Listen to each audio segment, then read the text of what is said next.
Alors, on disait la bourse de Paris prudente avant les chiffres de l'emploi américain. Au final, elle aura signé une séance enthousiaste, même si ces derniers ne vont pas complètement dans le sens espéré, on va le voir. Le CAC 40 finit en tout cas la journée à plus 1,32% au-dessus des 7500 points, à 7526,55 et 3,25 milliards d'euros échangés sur la semaine. Eh bien, l'indice aura progressé de 2,46%, c'est pas mal tout ça.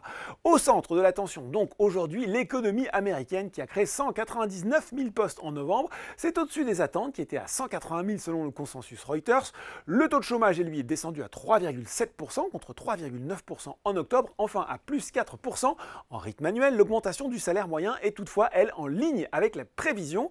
Des chiffres qui ne plaident donc pas forcément pour un relâchement de la vigilance de la Fed et des baisses trop rapides de taux. Du coup, le marché américain, il est lui plus hésitant à 17h45, plus 0,13% pour le Nasdaq et plus 0,05% pour le Dow Jones. Une hausse toute symbolique donc, malgré la belle progression à Paris. Peu d'actualité à noter sur les valeurs, ça va être rapide du côté des hausses, eh bien ça continue à rouler pour les équipementiers auto sur le SBF 120, à l'image de Plastic Omnium ou encore Valeo. CGG, Mersenne et SES Imagotag grimpent également sur le SBF 120.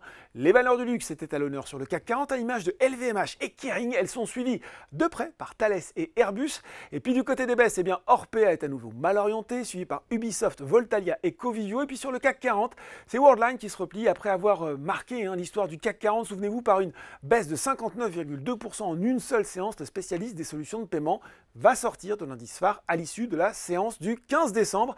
Il sera remplacé par Vivendi qui fait son grand retour, toujours côté baisse sur le CAC 40. On retrouve Orange, Eurofins Scientifique et Carrefour qui arrivent ensuite. Voilà, c'est déjà tout. En attendant, n'oubliez pas tout le reste de l'actu éco et finance et sur Boursorama. Un très bon week-end.